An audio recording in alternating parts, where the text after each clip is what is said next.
Bueno, mis amados, que Dios les continúe bendiciendo. Amén. Grandemente. Sí, grandemente a ustedes y a sus familias, sus vidas. Amén. Dios es el único que bendice. Amén. ¿Sí? Él es el único. Y Dios mueve para bendecir. Él bendice porque todo es de Él. Amén. ¿Sí? El diablo no te trae sanidad. Nada. Solamente te trae, entre comillas, un alivio. Y la Biblia dice en Judas, la epístola de Judas, que hay milagros engañosos, mentirosos, ¿sí? Que lo que hacen es atar a esa persona.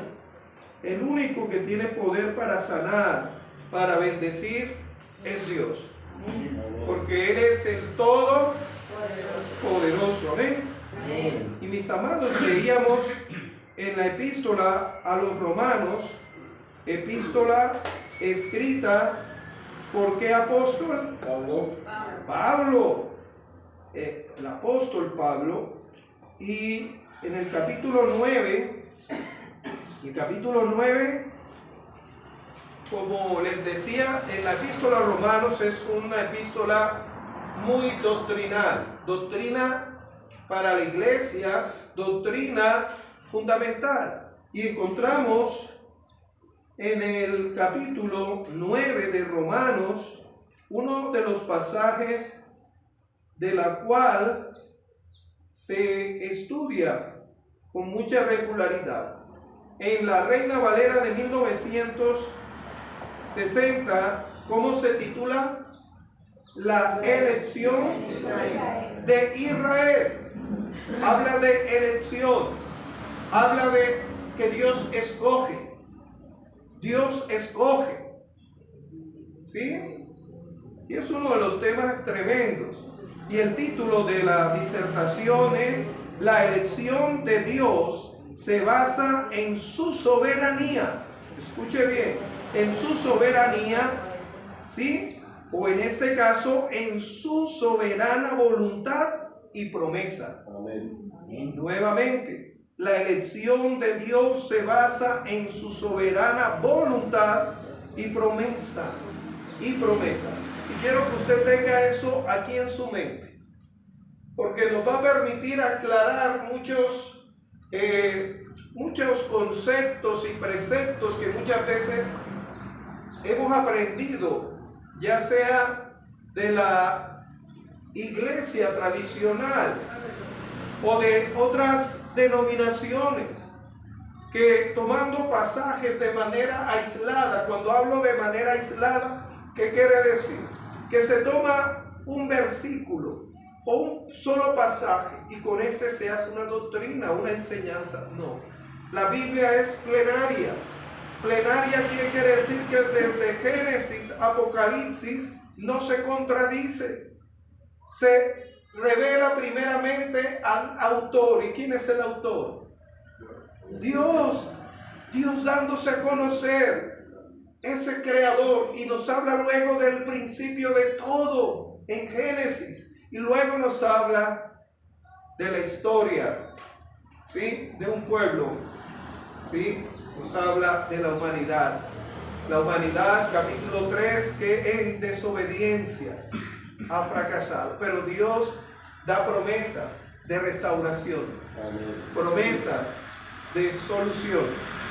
Y mis amados, cuando leemos en Romanos capítulo 9, versículo 1 al 13, encontramos que el apóstol Pablo enseña: la elección de Dios no se basa en la descendencia natural. Escuche bien, en la descendencia natural, ni en las obras humanas tampoco.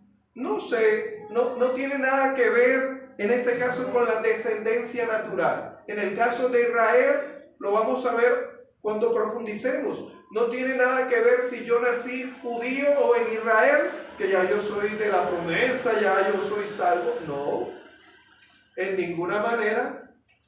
¿Sí? No, es que mi papá conoce la palabra, y qué hombre de oración. ¡Qué hombre! Mi mamá es una mujer de Dios. Y yo también soy, por tanto, yo soy salvo. Olvídate. No, mi papá eso enseñaba la palabra. No, mi mamá pertenecía al coro. Mi mamá ayunaba, oraba, colaboraba en la iglesia y por tanto yo también soy del cuerpo de Cristo. Olvídate de eso. No te vistas que no vas a entrar. Y cuando la Biblia dice vestíos como hijos escogidos ¿de quién? De Dios, con la salvación. Y eso es una aclaración, porque la iglesia tradicional y muchas iglesias cristianas o no cristianas enseñan de la universalidad de la salvación. ¿Cómo así? Hay que entenderla con calma. Porque no es que todos somos hijos de Dios. Ah, sí, claro, yo también soy hijo de Samuel de Arco González, de María Altamar Saltarín. Imagínense ese apellido, qué matoneo le harían a mi mamá, ¿no? Apellido Saltarín, y por eso, entonces el vecino viene y me llama, venga para acá, venga, hijo mío. Y yo, perdón. Mi papá es este, mi mamá es esta, o yo queriendo allá llegar a la casa del vecino, ahí acostarme en la cama, entrar a la cocina, ay, ¿qué preparaste ahí? No. Por eso a veces cuando uno como hijo, como familia de la fe, y tenemos estos lugares, usted debe vivir como hijo e hija de Dios. Amar la obra de Dios, ¿sí? Como hijo o hija de Dios. Y encontramos que los de Israel, en el caso los judaizantes, creían que ya por ser descendientes de Abraham y ser judíos ya tenían la salvación en ninguna manera. No es por descendencia natural, no. ¿Se acuerdan lo que dice el Evangelio de Juan que utilizamos para evangelizar? ¿Sí? A los suyos vino, mas a los que creen le dio potestad de ser hechos hijos de, lo cual no es por voluntad de carne ni sangre, ni de varón, sino del Espíritu Santo, de Dios, mis amados. Entonces, no es por una descendencia ni las obras humanas. Usted no va a ser salva, no va a ser salvo por conocer la Escritura. Mira, hay mucha gente que conoce la Escritura y no es salva. No es salva. Conozco revisionistas bíblicos, escuche bien, conozco revisionistas bíblicos y son inconversos. Son humanistas, son eruditos para el griego, para el latín.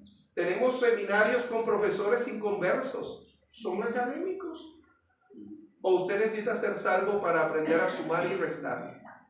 No, tengo que convertirme para saber hacer 1 más 1. No. Y tenemos matemáticos cristianos y no cristianos, ¿sí? Y con todo respeto, tenemos teólogos que no son cristianos, no son salvos. Pregúntenle al decano, no lo voy a decir, mejor no lo digo. Bueno, de una universidad en Bogotá, él es ateo y pertenece a una universidad que enseña teología y él es el decano, imagínense, y el hombre, y le doy una pista, utiliza hasta una sotana y un clérigo, pero él se declara ateo. Yo le dije, ¿cómo así? ¿Sí? Y bueno, no me voy a extender, esa es otra historia. Y encontramos, mis amados, que no es por obras, Ahora, no somos salvos por obras, pero damos fruto de que somos salvos por las obras. Amén. Si a nosotros nos hacen un examen de ADN, van a encontrar los genes de nuestros progenitores. Igualmente, ¿no? Si a nosotros nos evalúan, ¿y cómo nos evalúan? El primero que nos pasa por pruebas es Dios. ¿Y el que nos tienta es quién? Satanás. Las tentaciones vienen porque usted es salvo, porque usted es salva. Usted es salvo, porque es tentado. El Satanás no va a tentar al inconverso, no, para él estar borracha, eso es la vida. Pero a usted lo van a tentar para que se emborrache, para que tome, para que adultere, para que fornique, para que mienta, porque es salvo. Claro, el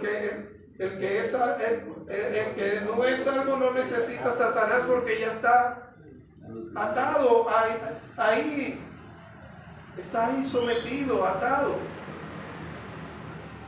Y dice, ni en las obras humanas, sino en su soberana voluntad, soberana, gobierno de Dios, voluntad. Dios decide, y en su promesa, lo que Él ha prometido hacia Él mismo y hacia los que Él ha escogido. Ahora, permítame preguntarle para entrar más aún al tema. ¿Es Dios el que nos elige o nosotros lo elegimos a Él? Dios nos elige a nosotros. ¿Ah? Dios nos elige a nosotros.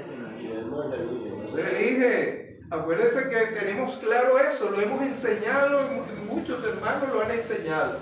La religión, ¿qué es? El hombre buscando ¿a quién?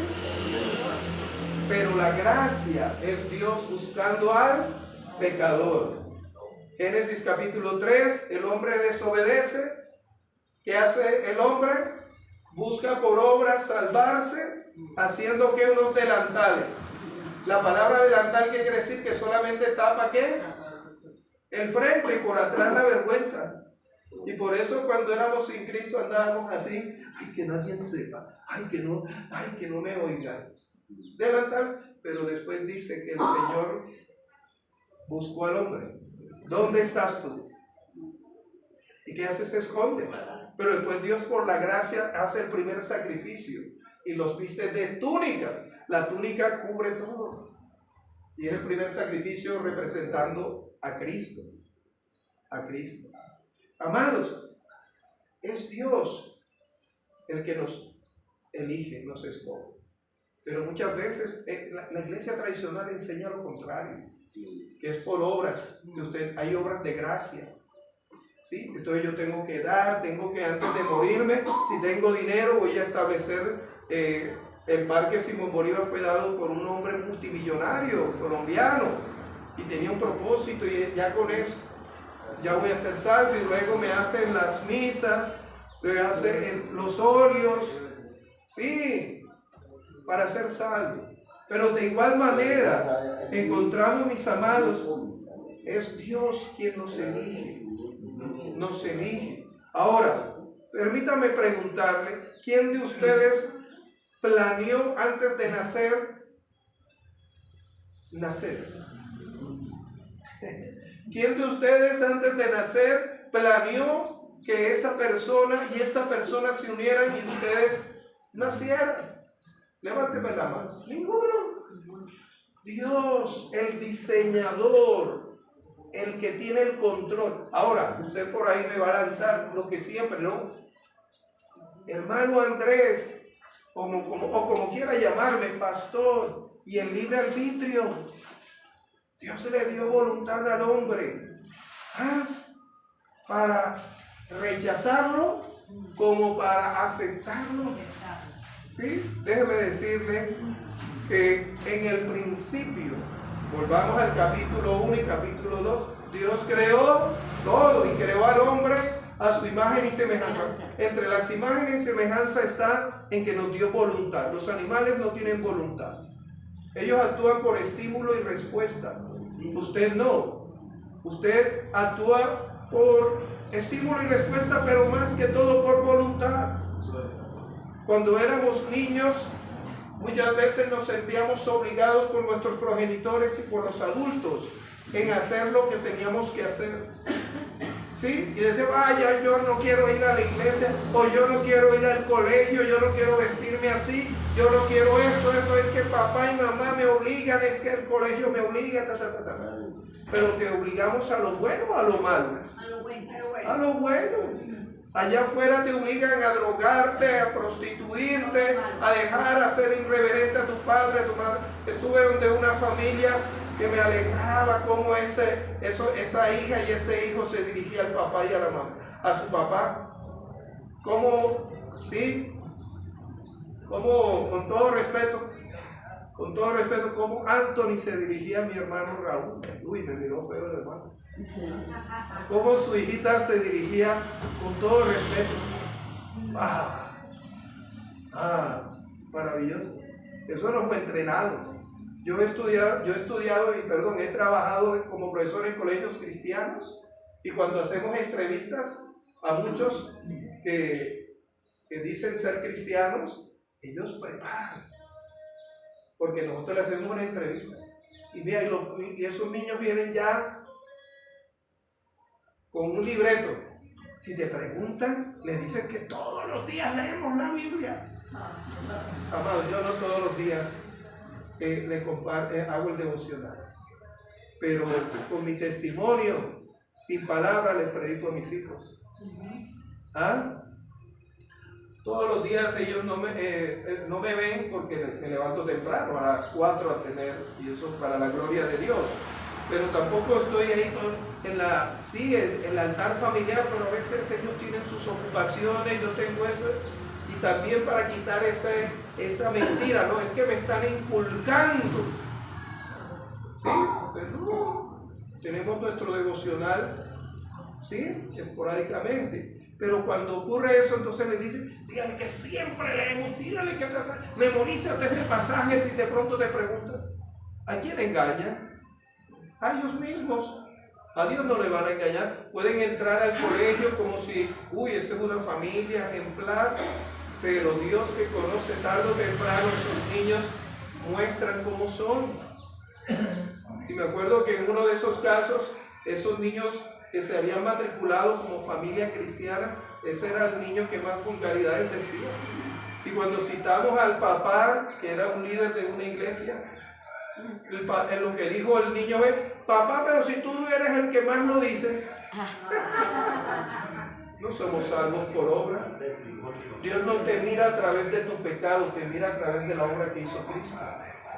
Hermanos, ¿qué obligó al Señor a escogernos? ¿Qué tiene usted de valor que usted diga, Señor, a mí sí me vas a escoger, a Ovidio no? Por su voluntad, por su gracia. En este momento, ¿cuántas personas están partiendo a la eternidad sin Cristo? Habiendo oído, pero Dios, pregúntele a Él, allá lo sabremos. ¿Por qué nosotros?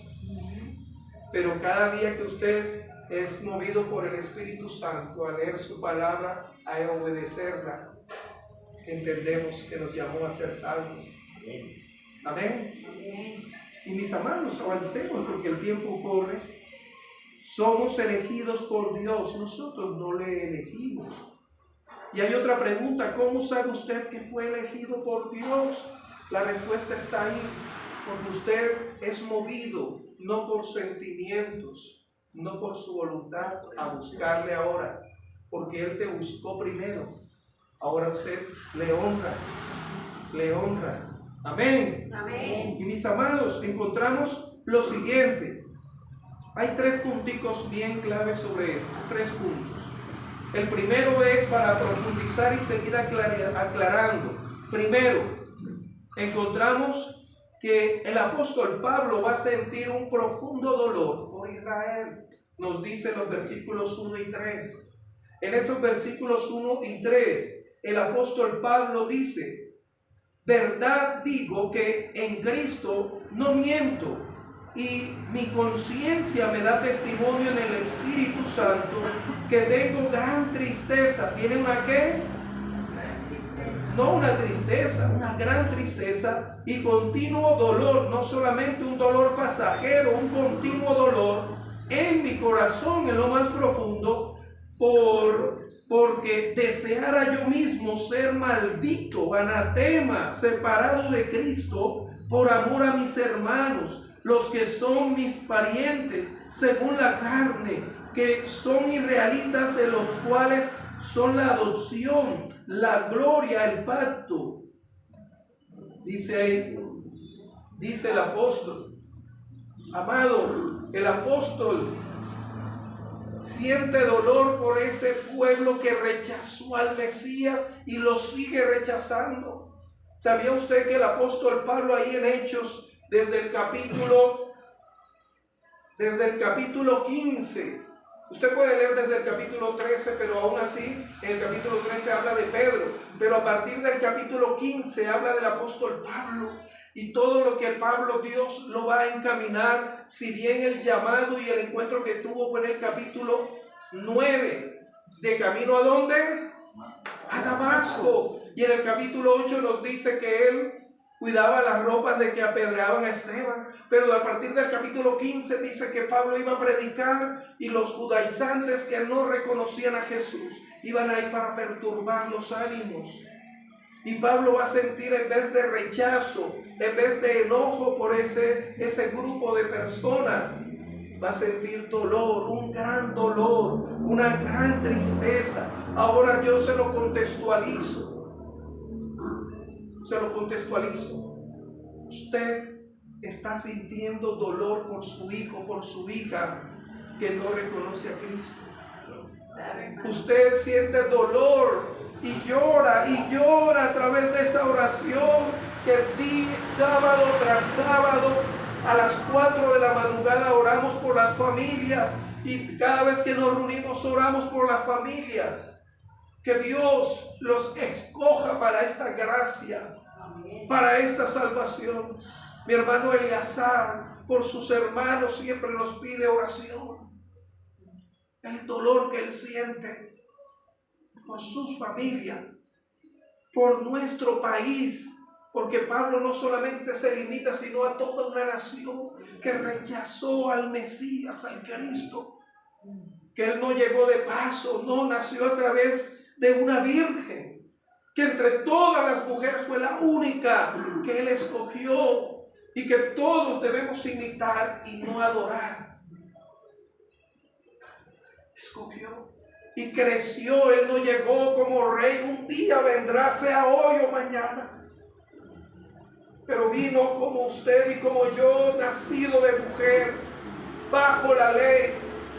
Vivió como usted y como yo, pero después vivió y llamó, fue bautizado ya a los 30 años, inició su vida pública. Él experimentó todo la tentación y vivió una vida de obediencia al Padre y sin pecado. Y dice que nos habla de un profundo dolor. El Mesías, Cristo, Dios encarnado, no nació en Colombia, no nació en Estados Unidos, ni llegó a Estados Unidos, con todo respeto a ustedes, como dicen los mormones o los santos de los últimos tiempos, ese libro tan herético que le llaman el quinto evangelio, mentira. Pablo dice: sea anatema si alguno predica otro evangelio. Y encontramos, mis amados, sobre esto, que Pablo y usted y yo sentimos dolor por nuestro país, por nuestra juventud, por nuestra adolescencia, por nuestras parejas que asesinan a su cónyuge o a su expareja por rechazar a Cristo. Ahora, esto es un debate para muchos. ¿Por qué escoger a Israel? Nos dice Deuteronomio capítulo 7, versículo 6, que Dios te escogió para ser un pueblo santo, apartado. Dios igualmente te llamó a ti para ser un hombre, una mujer obediente, entregada a Él. Y no porque tuviera algún privilegio. Ahora, ¿cuál fue el privilegio? No en ellos mismos. Usted tiene el privilegio de ser salvo, de que es salva no por usted, sino por quien te escogió y te llamó. Igualmente Israel no tiene el privilegio por ser la nación, no dice ahí. Y de igual manera en Deuteronomio capítulo 7, versículo 7, porque eras la nación más insignificante. Y Pablo va a decir más adelante que lo vil y menospreciado escogió Dios para avergonzar a los sabios. Amén. Mis amados, Dios los eligió y llamó para ser un pueblo santo y especial, más que todos los pueblos que están sobre la tierra. Fue Dios. Dios te llamó para hacer testimonio que tú tienes un Padre, y no cualquier Padre, el Padre que es el creador y el hacedor de milagros, que te favorece. Ese es el Padre. del cual tú das testimonio con tu vida. La segunda verdad es el privilegio de Israel, ese privilegio el cual nos dice Romanos capítulo 9, versículo 4 al 5. Pablo enumera las ventajas de Israel. Pablo enumera las ventajas de Israel, la adopción con pueblo adoptado, recibido para la gloria. Los pactos vinieron a través de este pueblo, la ley vino a través de este pueblo, el culto, los sacrificios, la promesa y los patriarcas. Tal vez usted tenga el nombre de Moisés, pero usted no fue aquel que fue rescatado del agua, ni tampoco fue adoptado por la hija. Moisés vino ahí, Samuel, David. Dios le plació, igualmente le plació que tú seas un hijo, una hija de él. ¿Qué privilegio tienes? No porque tú lo elegiste, él te eligió. ¡Qué maravilloso! ¡Qué maravilloso! Y en Deuteronomio capítulo 7, versículos 7 y 8 dice que tú eras, oh Israel, el pueblo más insignificante, más pequeño, el pueblo más pequeño. Para eso, y te escogió Dios para que le obedecieras, para que vivieras para Él. Y dice, porque era el pueblo más insignificante de todos los pueblos, sino porque Dios ama a ese pueblo, ama a ese pueblo. Perdóneme, quiero hacer claridad en eso. Hermana Olga, yo no le puedo decir, oye, ¿usted por qué ama a Harold? ¿Y usted por qué ama a John? ¿Qué va a decir mi hermano? ¿Usted qué diría? Si alguien le cuestiona, oye, ¿usted por qué ama a esos muchachos? ¿Usted qué dice, mi hermana? Que son mis hijos. ¡Eso! Dios te confió esas vidas. ¿Por qué amas a esa esposa, a ese esposo?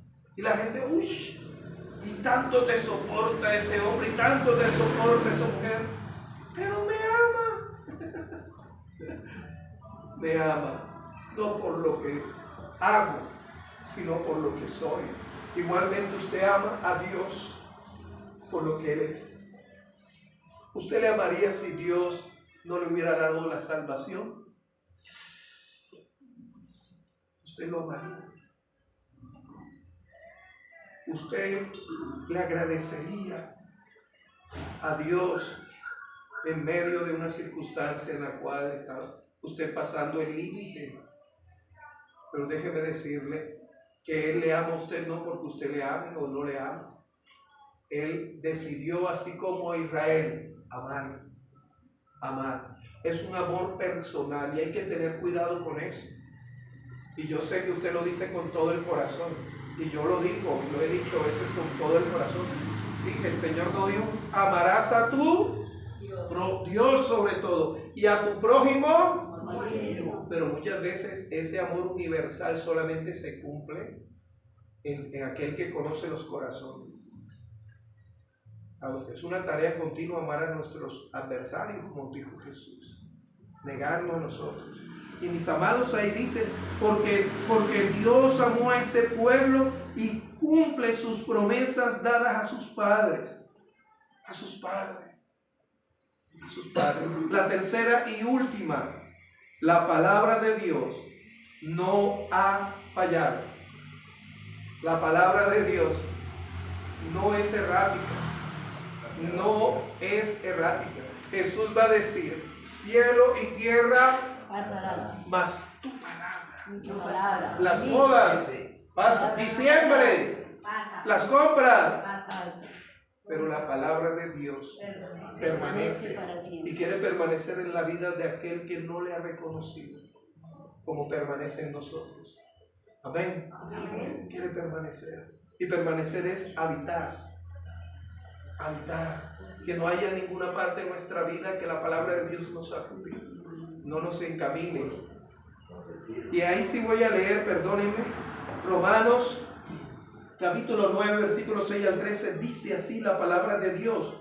No que la palabra de Dios haya fallado, dice Pablo, porque no todos los que descienden de Israel son israelitas, ni por ser descendientes de Abraham son todos hijos, sino en Isaac te será llamada descendencia.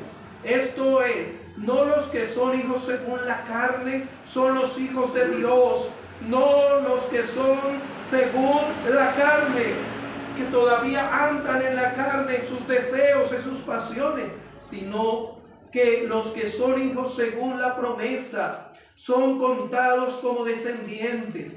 Porque la palabra de la promesa es esta: porque en tiempo vendrá y Sara tendrá un hijo. Y no solo esto, sino también cuando Rebeca concibió de uno, de Isaac, nuestro padre, pues no había aún nacido, ni aún hecho aún ni bien ni mal, para que el propósito de Dios conforme a la elección permaneciese, no por las obras, sino por el que llama a Dios. Se les dijo: el mayor servirá al menor, el mayor servirá al menor. Como está escrito: a Jacob amé, mas a Esaú amé menos.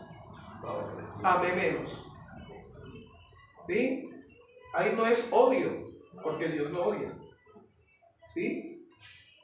En el contexto, cuando Jesús dijo: el que no aborrece a padre y madre e hijos de su propia vida, no es digno. Y no dice que debemos odiarlos, amarnos menos.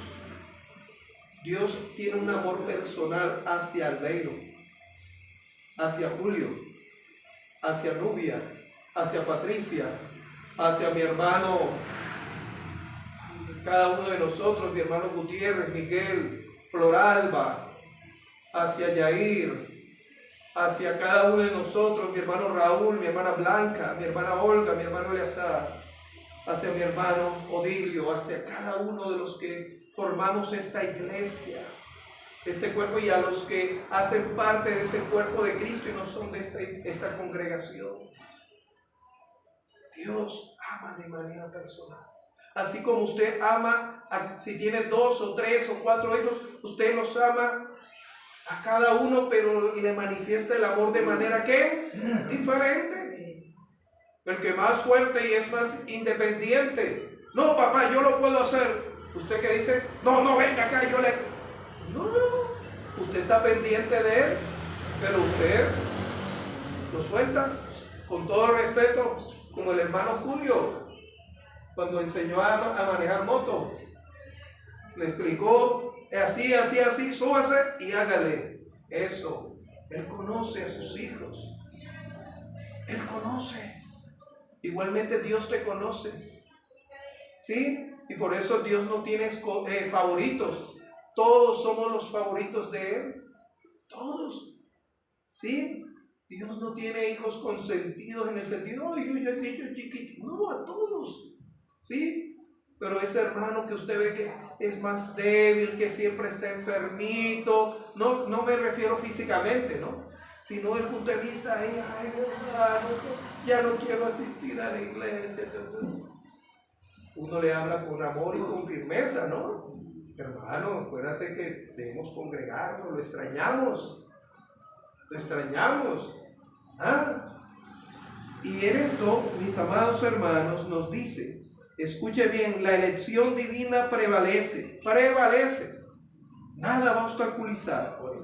Y se usa el ejemplo de Isaac y Rebeca para ilustrar que Dios elige, no por obras, sino por el que llama, como al elegir a Jacob sobre Esaú antes de que naciese, antes de que usted naciese.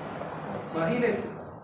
Por tanto, la soberanía de Dios se demuestra, ya que Dios tiene el poder de mostrar misericordia a quien Él quiere, y elegir según su propósito, no según el mérito o la descendencia física, o si hizo humanamente. Escuchen, con eso cierro. Humanamente, si hizo algo bueno o algo que humanamente decimos: pero si yo no he sido malo, yo nunca he estado preso, yo nunca. Pero todos somos pecadores. Pero estamos hablando del punto de vista humano. Políticamente, usted puede ser premiado como la persona más ejemplar, pero irse al infierno por no tener a Cristo y no haber nacido de nuevo. no haber nacido de nuevo. Todos somos pecadores, pero sabemos que hay personas que no, yo soy buen padre, buen trabajador, buena esposa, papá. Pablo, ¿qué va a decir? ¿Se acuerdan?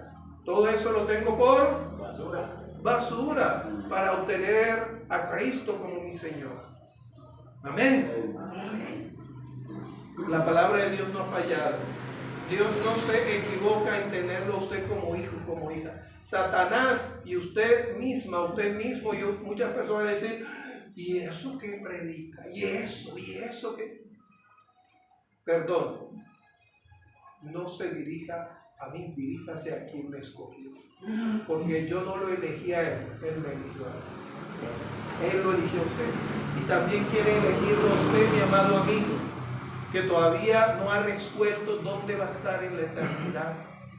Todos vamos a morir, sea hoy o sea mañana. Y si el Señor te pregunta por qué debo dejarte entrar a mi reino, ¿qué le vas a responder? Porque fui el empresario más exitoso, porque fui el político más honesto, porque fui. No. ¿Qué hiciste con la obra que hizo Cristo? Si el Señor te está hablando y te está dando el convencimiento de creerle, porque la fe salvadora no viene ni siquiera por nosotros, sino el Espíritu Santo que nos convence de pecado, de justicia y de juicio. Si el Espíritu Santo te está convenciendo de tu pecado, que si mueres en este momento te vas para el infierno, habla con Dios. Habla con Dios. Cuéntale a Él lo que Él ya sabe, pero Él quiere oír un arrepentimiento genuino de parte tuya y que Él cambie tu vida como lo ha hecho con los que estamos aquí. Amén. Vamos a orar. Poderoso Padre Celestial, tu palabra nunca ha fallado. Sea todo hombre mentiroso y Dios veraz. Gracias porque tú nos escogiste, Señor. ¿Cuántas veces te habíamos rechazado? ¿Cuántas veces como Adán y Eva nos escondíamos en el alcohol, en los placeres temporales, en el intelectualismo, en la academia, en los estudios, en el trabajo, en fin? Pero tú nos llamaste. ¿Dónde estás tú? ¿En qué condición estás? Y nos transformaste y nos llevaste a ese arrepentimiento genuino y nos convenciste de nuestra condición de pecadores. Y ahora, Señor, fuimos transformados en hijos tuyos. Somos hijos por tu gracia, por la obra de Cristo, el cual vino a este mundo, se encarnó siendo Dios y vivió una vida terrenal pero sin pecado, en obediencia al Padre. Y se entregó a morir en la cruz por nuestro pecado, siendo inocente. Y fue sepultado y resucitó al tercer día. Y ahora intercede por nosotros y vive por la fe en nuestros corazones. Señor, ayúdanos a perseverar. En nuestras fuerzas no vamos a lograr. Te imploramos por esta nación, por cada nación que te rechaza con sus actos, con sus palabras, por nuestros gobernantes que te rechazan, Señor. Háblales, Padre, cambia sus corazones. Tú eres el único que lo puede hacer. Por nuestros familiares, Señor, nuestros vecinos, convénceles, Padre, de su pecado y que un día darán cuenta ante el trono tuyo, ya sea, Señor, para condenación o para recibir esa corona, Padre, que tú tienes para los que hemos creído y somos tus hijos. Señor, imploramos, Señor, salva, Señor, salva Colombia, salva estas vidas, Señor, que están muriendo, Señor, sin creerte, sin tenerte como Señor y Salvador, que te rechazan, Señor. Salva, Padre, esta nación, este mundo, Padre. Gracias por tu nombre imploramos, en Cristo Jesús. Fortalece a tu iglesia local, la iglesia Rehoboth, unidos a ti que eres la cabeza, Señor, viviendo para ti en todo momento. Por tu gran nombre te lo imploramos, Cristo. Amén. Amén y amén. Que Dios les continúe bendiciendo. Amén.